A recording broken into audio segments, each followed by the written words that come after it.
Hello, good morning.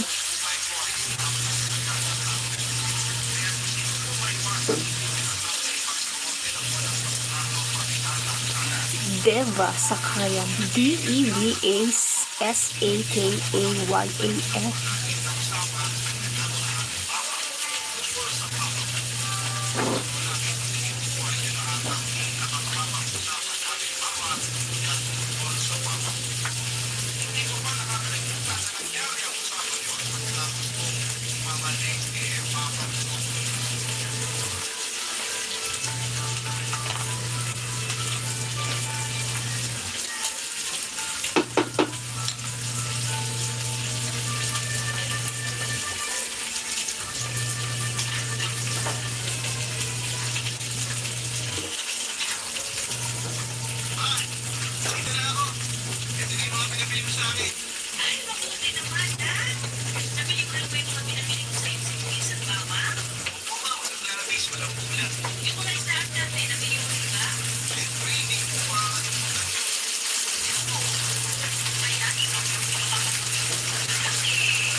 May kanina.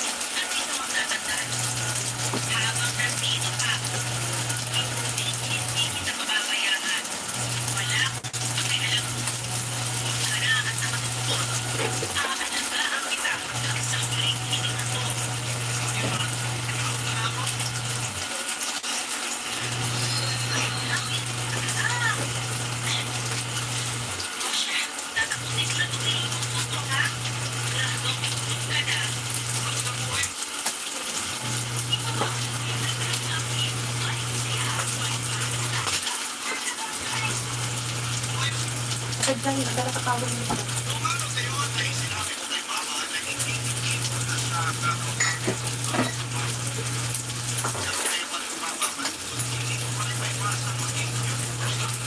Ano ka tagbaling Diyos na tama? Nga grapes.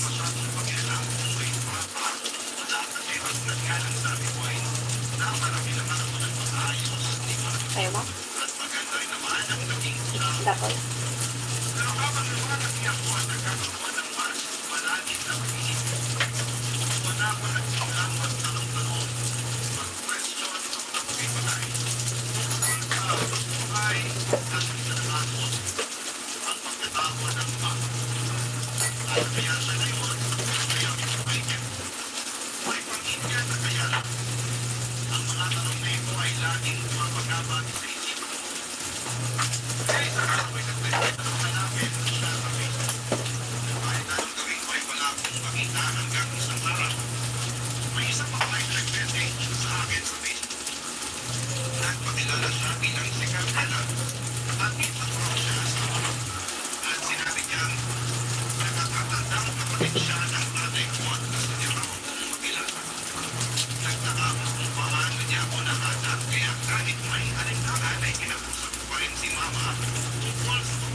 thank you so much. God bless. Thank you. God bless you, sir. Thank you. Siguro naman nung panahon na para kwentuhan niyo ako tungkol kay Papa, di ba? Sapat na yung alam kong buong pangalan niya. Maliban doon wala ka nang dapat pang malaman. Sana huwag yung pumapasabihin kung sasabihin ko. Pero, hindi ko kasi sa pag-ibig. Ang dami kong tanong na tumatakbo sa isip ko. Ang dami kong tanong na nangangailangan ng kasagutan. Gusto ko lang naman kung malaman kung bakit niya tayo iniwan. Mahal niya ba tayo? Tsaka gusto ko rin sana na pakilala yung mga kamag-anak ko sa side ni Papa. Utang na loob, Jeff! Ang kulit-kulit na kami! Ako ang nagpalaki sa'yo! Ako ang nagpakain sa'yo! Ako ang nagpaaral sa'yo kung sa mga magtapos ka! Ako ang nagpundal nitong bahay at ng negosyo natin! Ako ang nagpakahirap para mabigyan ka lang na mag-inawa ng buhay! Tapos hanapin mo lang yung tatay mo? Ayaw sana kita sumbatan pero naririnig na ako sa kakabagin mo sa papa mo! Sinasabi ko sa'yo, Jeff, huwag mo nakakausapin yung Carmela na yun! Bakit ba? Hindi ba kayo sinasabi sa akin tungkol kay Papa? May tinatago ba kayo tungkol sa mga kamag-anak? Paano ko kayo mauunawaan? Paano kayo maiintindihan kung hindi niyo kwento sa akin? Naku! Kahit ano bang sabihin sa'yo, mukhang hindi ka naman maniniwala sa akin eh! Alam mo kung na ginagawa niyo lahat para unawa ang buhay natin. At habang buhay pa ako, papasalamat sa iyo kahit ako. Pero dapat maintindihan niyo, inatao lang po ako. Pero man lang po sa akin na magtanong tungkol sa mga bagay na deserve ko naman pong malaman. Jeff, anak! Makinig ka! Wala ka bang isang taon nung iniwan tayo ng tatay mo? Naglangon na lang siya na parang pula. Hindi kita maintindihan, anak. Bakit mo naman gustong makilala yung ganong klaseng tao? Kung may listahan lang ng mga walang kwentang tao sa buong mundo, sigurado ako naman muna yung papa mo sa listahan yun. Alam ko ba talaga ang alam niyo, ma? Yung tungkol kay Tita Carmela ko. Alam ko ba kayo? Hoy! Huwag na wag mong tatawaging tita yung taong yun! Alam mo kung anong pinagsisisihan ko sa buong buhay ko? Sisig-sisihan ko na pumayag ako na dalhin mo yung last name ng tatay mo. Ay, ma, gusto ko po kayong tulungan. Tsaka gusto ko po maintindihan kung saan po nang gagaling yung galit niyo kay Papa at kay Tita Carmela. Huwag mo na akong kulitin, Jeff! Matutulog na ako! Mali, please! Kausapin niyo naman po ako. Matutulog na ako! Kung ayaw mo makinig sa akin, bahala ka sa buhay mo!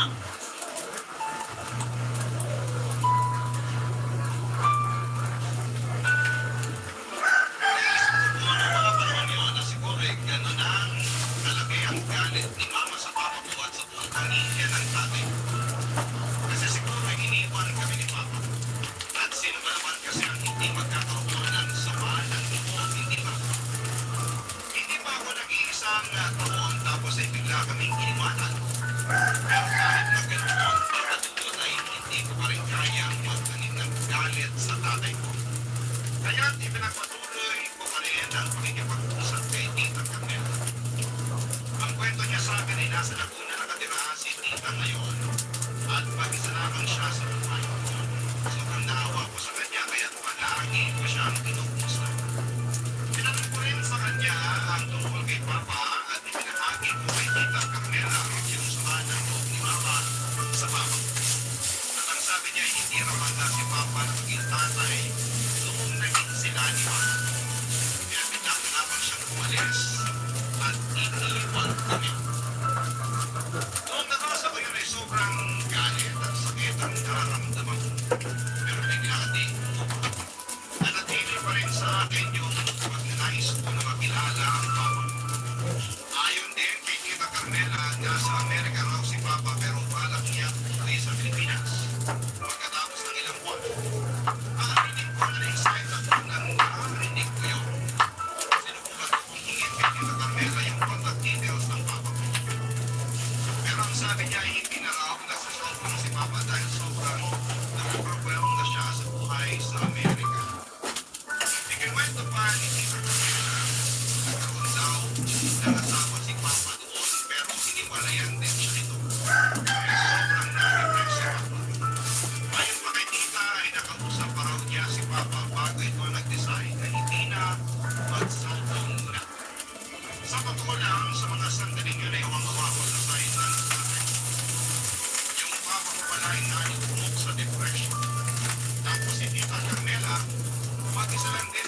At mag-isa siyang nakatira sa Laguna, Papatulo. Barangay Love Stories. Barangay Love Stories. Noong mga panahon yun, Papatulo ay mas lalo kong naramdaman na may kulang sa buhay. Lalo na ngayon na kilala ko si Tita Carmela at nalaman ko ba ang kagustuhan ng papa ko na umuwi ng Pilipinas. Sa totoo lang ay noong inalawa ko ni Tita Carmela at nakasama siya sa Laguna ay talagang gustong-gusto ko nang tanggapin ang alok niya. Don't get me wrong, mahal na mahal ko si Mama. At kailanman ay hindi ko siya ipagpapalit sa kahit na sino. Kahit pa sa papa ko. Pero ang tanging gusto ko lamang noon ay makilala ang father's side ko. Lalo na ang papa ko.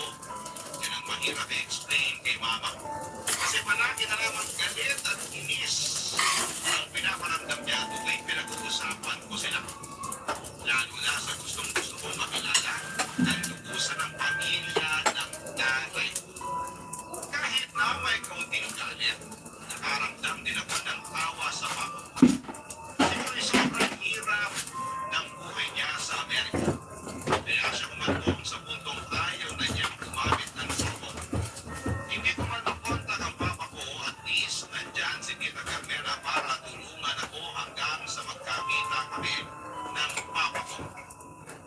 Sobra. Pasasalamat ko noong time na yun na dumating si Tita Carmela sa buhay ko.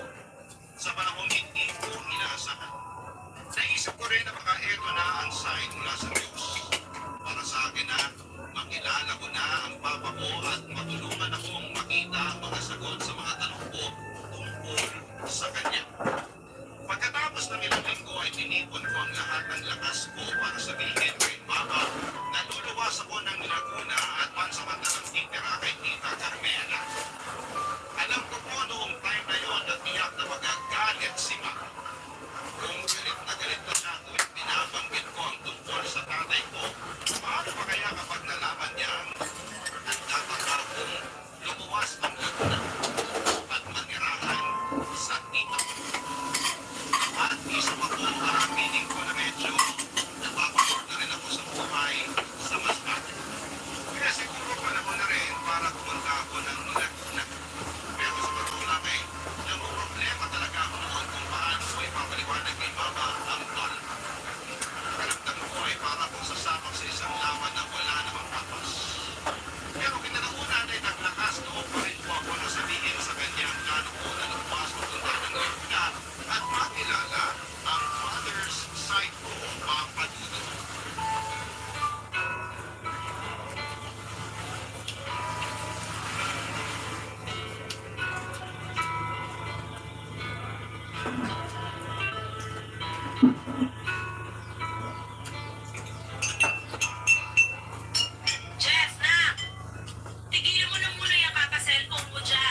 papa ng asawa niya sa Amerika, ma'am.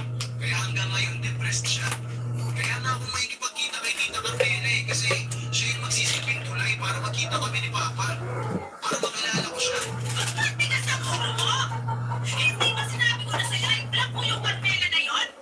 Kung hindi mo kaya, ako na mismo mag-block dyan. Akin na yung cellphone mo! Nagkakabalit mo ka! Sige! Akin na yan, maniwala ka sa akin para rin sa'yo to! Ayan tuloy na kulang yung cellphone ko! Lumayan mo na yung Carmela na yon! At lalong-lalo na yung papa mo! Karapatan kong makilala si Papa, ma! Karapatan ko yun bilang anak niya! Mabuti sana kung naging mabuti siyang ama sa'yo, pero hindi! Wala siyang kwentang ama! Wala siyang kwentang tao! Hayop siya! Siguro nga hindi siya naging mabuting asawa sa inyo. Pero hindi ibig sabihin nun, hindi siya magiging mabuting ama sa akin. Wala kang utang na loob! Ang kaliwata ng buhay mo ngayon! Bakit mo naguguluhan? Buong buhay ko ba? Ingit na dito sa mga kaibigan ko dahil nakikita ko na mahal sila ng mga papa nila. Wala kayong narinig sa akin. Pero hindi ibig sabihin nun, hindi ako nasasaktan. Ganda na po yung pagkakataon ko para makilala yung tatay ko. Tapos yung pagkakait niyo ba sa akin? Hindi sa ganun yun, anak! Iniwala na kayo sa akin, nagpapasalamat ako sa inyo dahil pinalaki niyo ako ng maayos. Pero hindi niyo pa rin matatanggal sa akin ang pagkakataon na makilala yung tatay ko. Tapos ngayon na may chance ako na makilala siya, hindi ko na malalagpasin yun. Wala naman talagang kwenta lahat ng mga sinasabi ko sa'yo! Ano ba bang dapat kong gawin para tumigil ka na sa kakahanap mo dyan sa tatay mo at sa pakikipag-usap mo sa Carmela na yun? Mahiyaan na galit kasi ako. Hindi ko ba nakakwenta sa inyo? Pero ma, ilang gabi na akong umiiyak bago matulog kasi sabik na ako sa tatay ko. Ano naman? 20 years old na ako, ma. At sa loob ng 20 years na yun, hindi na wala sa isip ko kung nasaan si Papa. Iniisip ko rin kung bakit hindi natin siya kasama. Iniisip ko kung iniisip na rin ba tayo. Iniisip ko kung iniisip niya ba ako bilang anak niya. Kapag nakita ko ba siya, maaalala niya ba ako? Hindi ko makukuha yung mga sagot sa tanong ko kung patuloy niyo akong pipigilan ba. Hindi na pa kita mapipigilan na. Hayaan niyo na akong gawin to, please.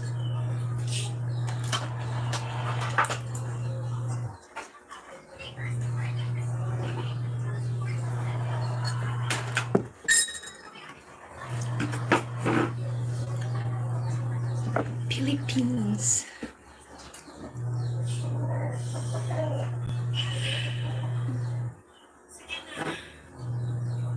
Makakayag na. Totoo ba? Papayag ka na? Makakayag na ako. Basta lagi kang magte-text sa akin. At sasabihin mo palagi sa akin yung location mo. Para alam ko kung nasan ka. Ma, thank you. Thank you po. Sobra. Hindi niyo po alam kung Ang gaano bait ang niyo po shoot, alam no? sa iyo ngayon. Tatlo dati yung pagdating ko. Ma, maraming salamat. Short na. Wala sa short. Masaya ko po noong pumayag na rin si Mama na tumira ako para manalangin at ipas ang pera sa lahat. Kitang-kita ko po kay Mama na para napili ko na lamang siya pero alam ko na kailangan ko rin gawin ito para maramdaman mo ang tunay na pagmamahal ng isang ama. Noong mga panahon yun ay naisip ko na si Tita Carmela ang magiging tulay ko makita at makilala ko ng lusa ng papa ko. Lumipas ang ilang linggo at lumas na ako mula mas bati ako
Kapag dapat lang yun, tanong makikita siya mo, di ba? Di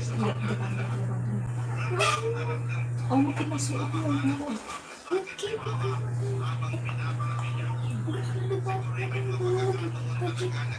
Hindi pang school mo. Hindi mo ganun kayo isuot na ko.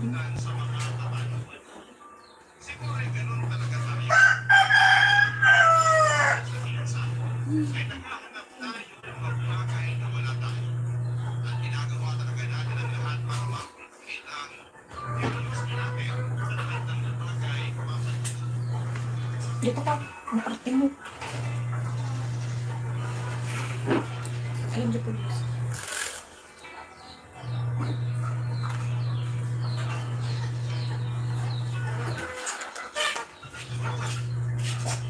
Patay na ata ako sa init kung makahanap sa bahay ni Tita Carmela.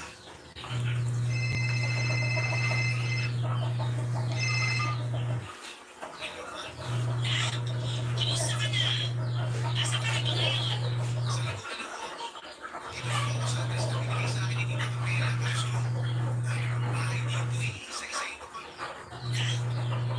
Paano kung mag-hotel ka na lang kayo? Hindi mo naman siguro kailangan makituloy sa Camila na yan para lang makita yung papa mo kung sakasakali, di ba? Kaya nga po nakwento ko sa inyo. Sabi sa akin ni Tita, hindi naman nagsiselfon si Papa. At ang ulit sabi ni Papa kay Tita Carmela, iparang ko siya sa lagunan ko kung ito pwede ng Pilipinas. At kung natutol na tutol kaya na kay Tita Carmela ako makituloy. Ay, naku anak. Obviously, magkapatid sila ng papa mo.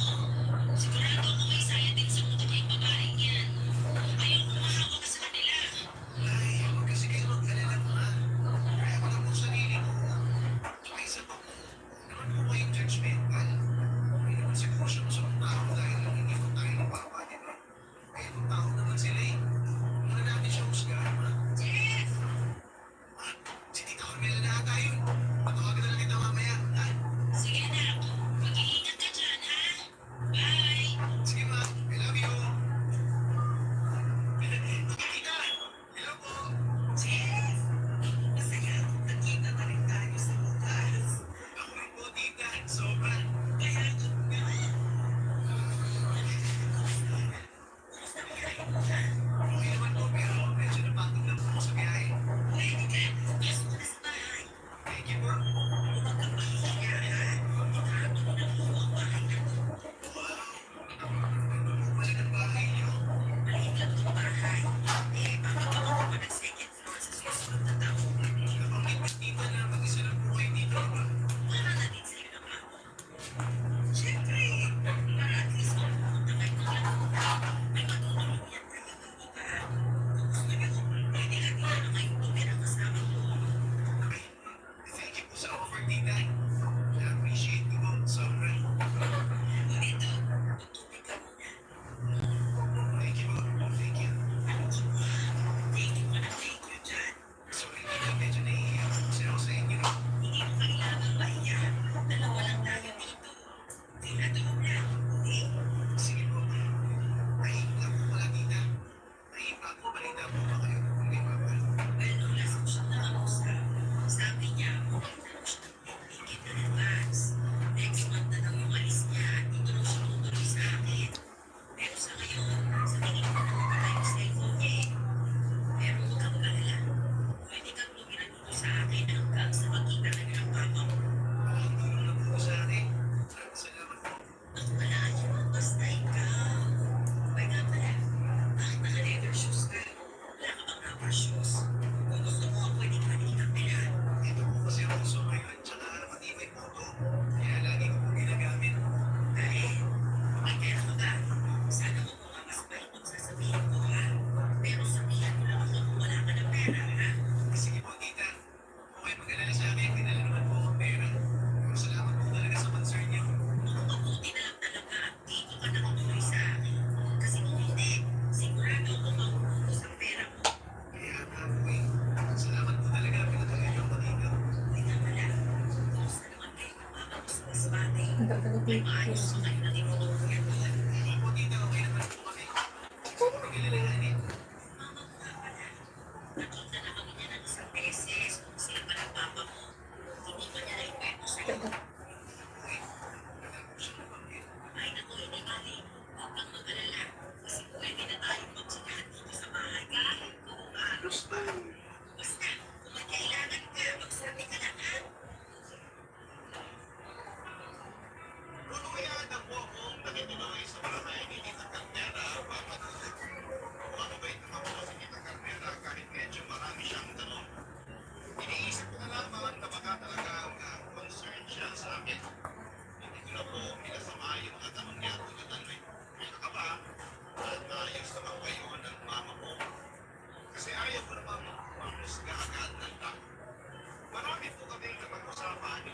Sige, diba pa? kadalasan ang public namin ay tungkol sa baka.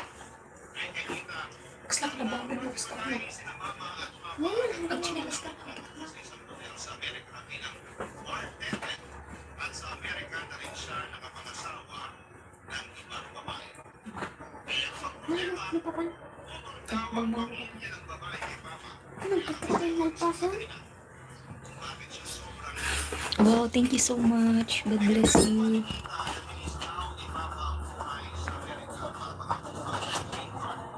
She's my daughter.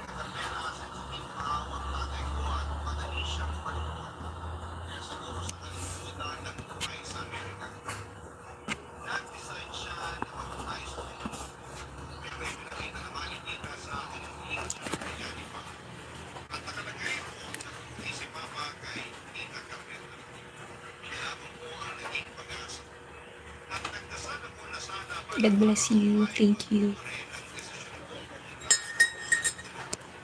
Si Mama naman po kahit putol siya sa plano ko na katulad niyang tanggapin. Araw-araw po akong tinatawagan ni Mama at Siya anak natin to. laging tanong sa akin ay kung kailan daw mag-uwi sa Masbate at palagi ko kung sinasabi na uuwi ako kapag tinag niya.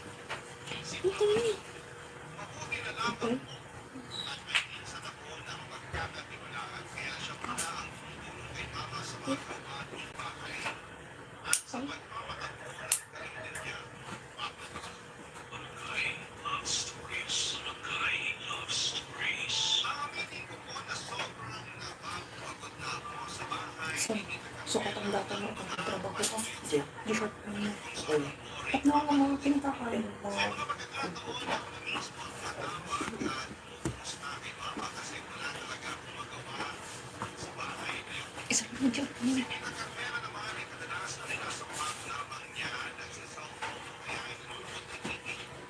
Kaya paminsan-minsan ay wala rin akong magawa kasi hindi naman ako nilinood ng TV at hindi po ako masyadong mahilig gumamit ng cellphone.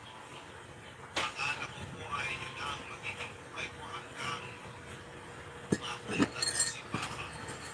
Pero isang araw ay nakatanggap po ako ng kakaibang text message. Yung text po ay galing sa isang lending app at ako daw po ang ginawang reference contract. Ang mas nakakatakot pa, isisita karmeta raw po ang mismo.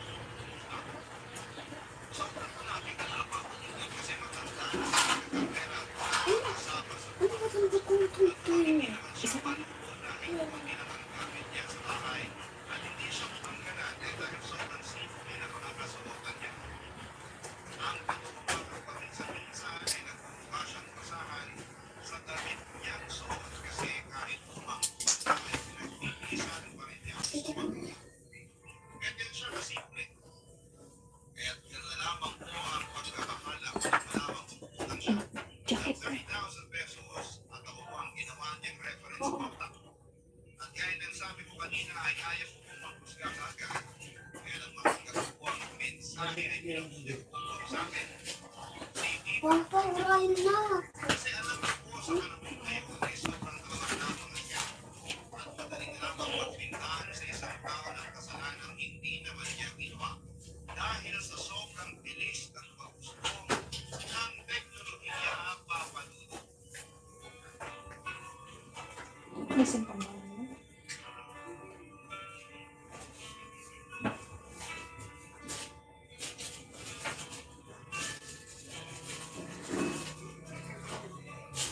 Ika?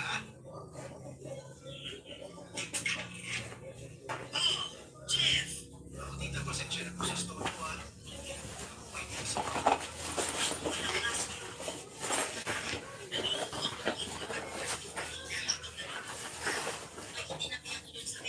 Kamu kung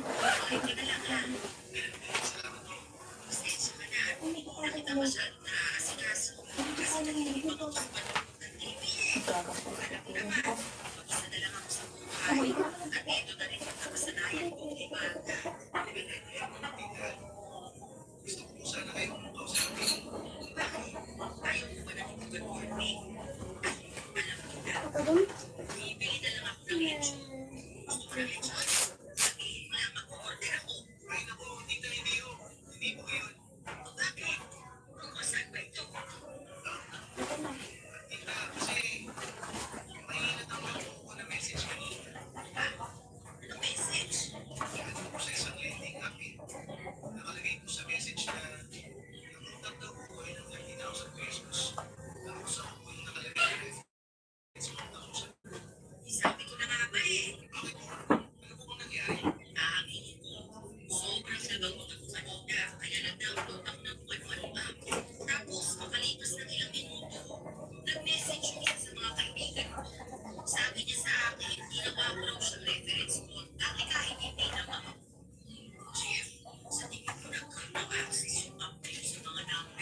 kayo ang phone. Kaya palitan ko yung SIM nyo. Tapos i-post nyo po sa Facebook na nahawak yung cellphone nyo para alam ng mga kaibigan nyo na hindi po kayo yung nangutang. Sige, pero tulungan mo akong gawin yan sa cellphone ko, ha? Hindi kasi ako marunong eh. Sige po, tita. Huwag kayo mag-alala. Ako bahala. Naku, mabuti naman kung gano'n. Talamak na talaga ang mga nananamantalahan na. Ako, totoo po yan. Kaya lagi po kayo mag-iingat. Lalo na po may gumagamit kayo ng internet. So, wala naman ngayon yung nahahack yung cellphone kasi kung ano-ano na lang yung nabibinto. Thank you, Jeff, ha? Tatandaan ko yan. Uy, nga pala, kumusta ka naman dito sa bahay? Okay naman po ako dito. Matami po ako kahit paano. Pasensya ka na talaga kung hindi ako lumalabas ng kwarto, ha? Aaminin ko. Tinatamad kasi ako minsan eh. Pero kaya mo naman ang sarili mo, hindi ba? Oo naman po, tita. Kaya ako po sarili ko. Huwag niyo po akong alalahanin. Okay lang po talaga ako. Ay, nga po pala, tita. May balita po ba kayo kay Papa? Dalawang linggo na po kasi ako dito pero wala pa rin tayong balita sa kantin. Ako ay wala eh. Sinusubukan ko ang tawagan pero mukhang nakamatay pa rin yung telepono niya. Alam kong nababagot ka nakakaantay sa papa mo. Pero magtiwala lang tayo, ha? Sabi niya sa akin, dito raw siya diretso pag nakaalis na siya ng Amerika. Kaya mas mabuti na rin na nandito ka para pagdating niya, makita mo siya agad. Pasensya na po kayo kung sobrang kulit ko ah. Excited na po kasi ako eh. Ako din naman, pareho lang tayo ng nararamdaman. Gusto kapatid ko yung papa mo. Ilang taon ko na rin siya hindi nakikita. Tita, baka naman po pwede natin tawagan. Malapit sa Facebook yung hindi ko lang nakasama ni Papa. Bakit ako nagagawa yun? Tita, nagkakadala po kasi ako kay Papa eh. Baka masama na lang tayo sa kanya. Malay niyo po, baka alam na natin yung kinakasama kasi si Papa na yun. Naku, yan ang huwag na huwag natin gagawin. Ayaw ng nanay mo na kayo tayo pag-natin ang kinakasama. Dahil sa mga amin na ginawa sa kanilang pamilya ng babae. Hindi man lang po pinagtanggol ng babae si Papa kahit minsan. Yun na nga eh. Paano naman kasi sunod-sunuran yung babae sa pamilya niya? Hinahayaan niya lang yung pamilya niya na isolduhin at may itin yung papa mo. Ay, nakakano po naman kung balik na nagdaanan ni Papa sa Amerika. Buti na lang talaga at naisipan niya umuwi dito sa Pilipinas. Mismo. Kaya kung titis na lang talaga, makakasama na rin natin yung papa mo. Pagkatapos ng usapan namin ni Carmela ay mas lalo akong naging determinado na hintayin si Papa na makabalik sa Pilipinas. Nang mga oras na yun ay napagtanto ko rin na hindi pala madali ang mga pinagdadaanan ni Papa sa ibang bansa. At mas inihanda ko na ang sarili ko para tanggapin at patawarin siya kapag nagkita kami.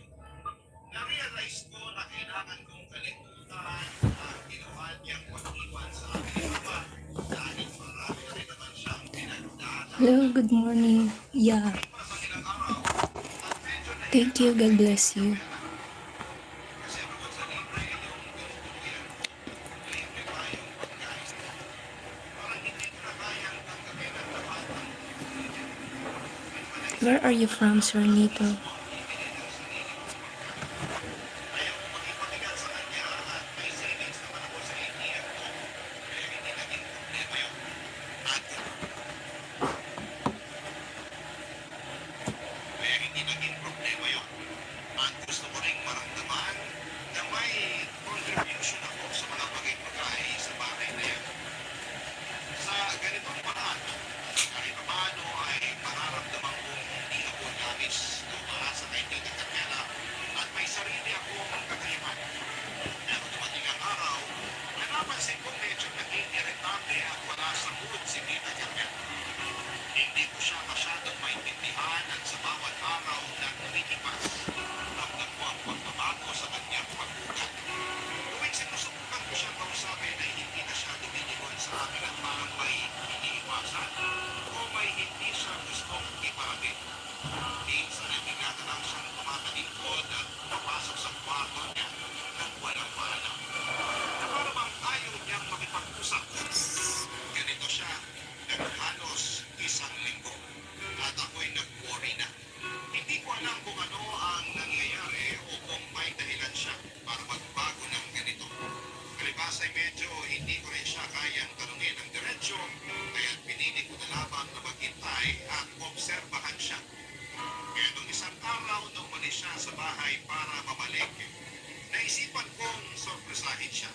Nais ko sanang ibalik ang kabutihang loob na ibinigay niya sa akin.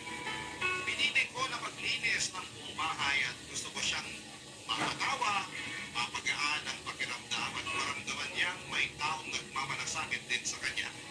Tulad ng malasakit na ibinibigay niya sa akin. Habang abala ako naglilinis, ay naramdaman ko ang kahalagahan ng mga maliliit na bagay na nakakatulong upang maging magaan. Oh, you're from Spain. Welcome to the Philippines. What are you doing? Doon ko matutuklasan ang isang bagay na hindi ko po inaasahan. Isa itong bagay na magpapabago sa pananaw ko at magpapaalala sa akin kung gaano kalalim ang mga pinagdadaanan ng bawat isa sa atin. Pati na rin si Tita Carmela. Sa pagkakataong yun ay isang tanong at pahayag mula kay Mama ang magpapadali sa pag-unawa ko sa mga nangyayari at magbubukas ng isang bagong pinto ng realisasyon sa puso ko.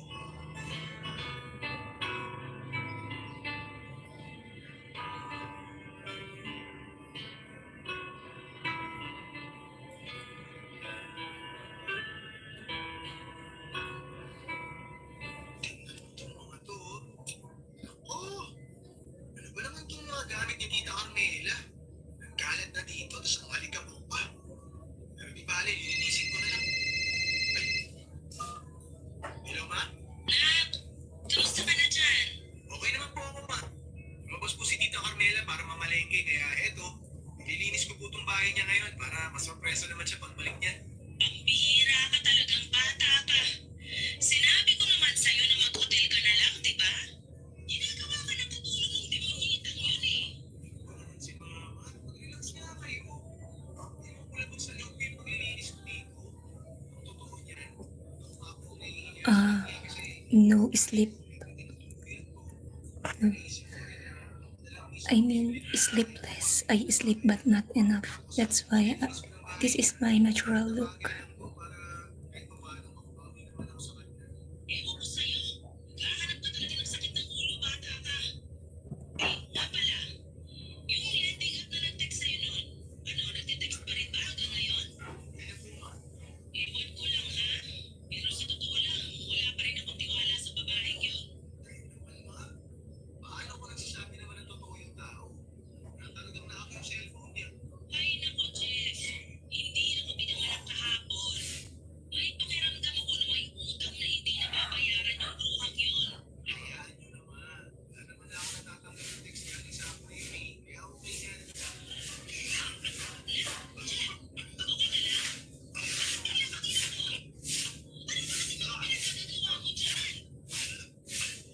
Okay lang ako, Ma. Masyado lang kasi malikabok ng tao ni Tita dito sa sala. Nililinis ko lang po. Ilocos, sir. You want to visit?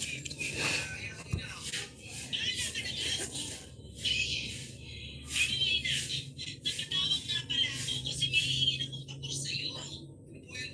Manghihiram lang sana ako ng 2K sa'yo. May parcel kasi ako nakaparating. Okay lang ba? May cash kasi ako dito kaso may pagkagamitan pa ako. Kaya naisipan kong babayaran ko na lang yung delivery through online banking. Akala ko naman kung ano, wala akong problema. Gusto ko lang ng banking app ko tapos madala na agad sa inyo yung pera. Salamat na.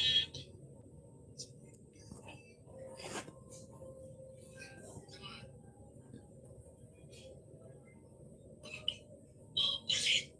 Anong problema? Ay, ipapadala ko na po sa inyo yung 2K man sa Manila. O yan, nasend na po. Thank you na. Love you. Huwag kang mag-alala. Babayaran din kita pagbalik mo, ha? Sige ma, tawagin ko na lang po kayo ma'am. You want to visit me here? Kasi ko na po itong paglilinis ko dito para magpapahinga na rin ako. Sige na. Ingat ka dyan. Bye.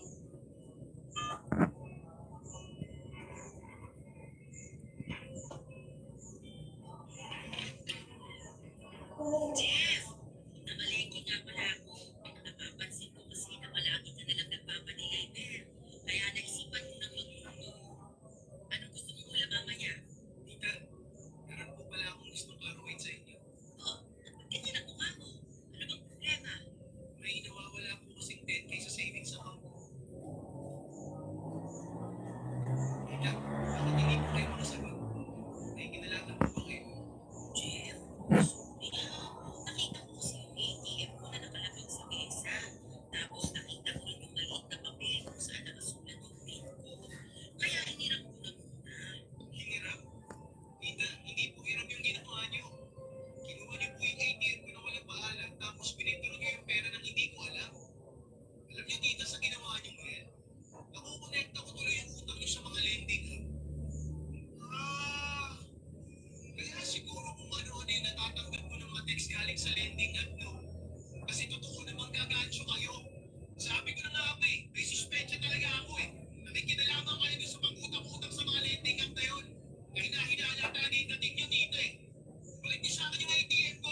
Sabi mo, Ano ba talagang intention mo sa akin, ha? Bakit ka nagpanggap na buhay pa si Papa? Bakit mo ako pinapunta dito sa Laguna kung tunay naman ang pala yung tatay ko? Wala naman pala akong mapapala sa'yo. Ano ba talagang balak mo sa akin? Sumagot ka! Ang totoo yan. Gusto lang talaga kitang makita at makilala. Kaya ako nagpanggap na buhay pa yung papa mo. Hindi ako naniniwala sa'yo. Kung ako sa'yo, wag mo nang dagdagan yung mga kasalanan mo. Thank you. Sino totoo? Bastos kang bata ka. Hoy, tsahin mo pa rin ako. Wala kang karapatan na bastusin ako ng ganyan. Ang lakas naman ng loob mo. Gusto ko respetuhin pa rin kita. Matapos mo ano sa ako eh. Simula pa lang, kinuwento ko na sa'yo kung gaano ako kasabit na makita yung tatay ko. Pero yung pala matagal na siyang patay. Ginawa mo ako. Pinaglaruan mo ako. Sinamantala mo yung kahinaan ko. Bakit ginawa mo sa akin yun? Sinabi ko naman sa'yo, Papa. Gusto lang kitang makasama. Yun lang yun. Maniwala ka naman sa akin. Napakabasura yung dahilan mo. Napakawalang kwenta. Alis na ako. Hindi na ako magpapaloko sa'yo. Yung 10K na kinuha mo sa akin, sa'yo na yun. Mabuhay ko na sa'yo yun. Pero makinig ka sa sasabihin ko.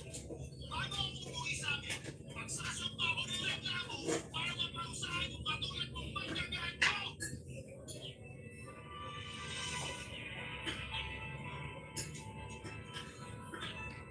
Pagkatapos ng usapan namin ni Tita Carmela, agad ko nang kinuha ang mga gamit ko. Agad na ako umalis sa bahay na yun. Siguro ay maraming magtatanong sa mga kabarangay natin kung bakit hindi ko pinaglaban yung 10,000 na ninakaw niya sa akin. Ang totoo ay mahalaga ulit sa akin ang pera. Pero mas mahalaga yung peace of mind. Sa kadalasan ay nakukuha ko lamang ang peace of mind. Sa sinasabi ko kapag umalis sa bahay sa kasi ang sa mga panahon yun, ang magmula sa Tita Carmela ay nagdudulot lamang sa akin ang sama ng loob. Kinabukasan ay umuwi ako ng husband niya ay kinuwento ko ang lahat kay Mama ang ganun. Kung nalaman ng lahat-lahat, sinabi ni Mama ang dahilan kung bakit sila naghiwalay ni Papa ay dahil nalaman niya pinagtatatawan siya ni Papa. Ang dahilan kung bakit hindi niya ito sinabi sa akin noon ay dahil ayaw niyang magbago ang tingin ko kay Papa. Kung sarap ni Papa na isipin ko na iiwan kami ni Papa. Kesa isipin ko na magagansyo ang Papa ko. Ate ang pagsisisi ko dahil hindi ko pinakinggan si Mama. Sana wala pala ay nakinig na ang looban ni Tita Carmela. Sana wala kahit pinagsinungalingan ako ni Tita Carmela. Mahal si Papa at kahit kinuha niya ang pera ko, nang hindi ko alam ay tahimik ko na siyang pinungawan. Bago pinilit na kalimutan. Ang tanging gusto ko lang talaga ay mawala na ang koneksyon ko sa side ng Papa ko. Kahit yung detalye ng pagkamatay ni Papa ay wala na sana kung balak alamin. Kasi gusto ko lang talaga na makapag-move. Lumipas ang mga buwan at naging masaya at mapayapa na ang buhay namin ng Papa. Mas lalo kong natutunan na magtiwala at maging masunuri kay Mama. Hanggang sa at ni-research Thank ko you. si Tita Carmela sa internet. Dito ko po nalaman na may karapahan dumating sa kanya. Hindi talaga lahat pero siya dahil matagal na siyang involved sa isang scam at nalaman ko rin na nakalibing na pala si Papa sa Negros Occidental. Hindi ko na dalawa ang natinake kung bakit sa Negros inilibing si Papa at kung gaano nakatagal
Nagpag-delete ko.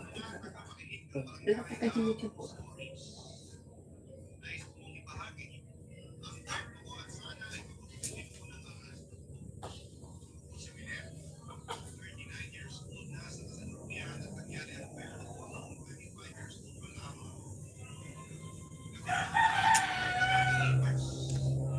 Matagal na po ang kwento ko pero gusto ko rin po sana ang maibahagi. Kung ano na yun ay magiging ko magbayad, sir. Kahit mali po ang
Oh, thank you so much. God bless you.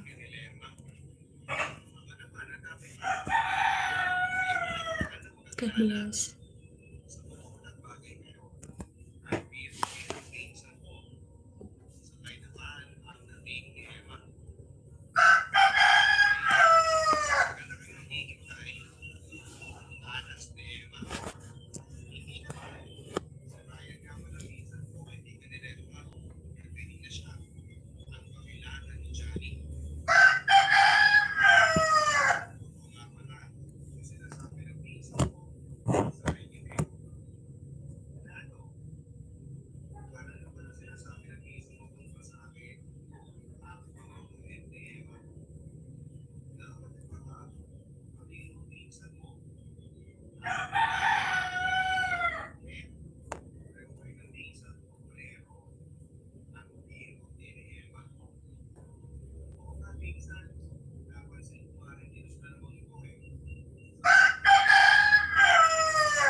God bless you. Thank you for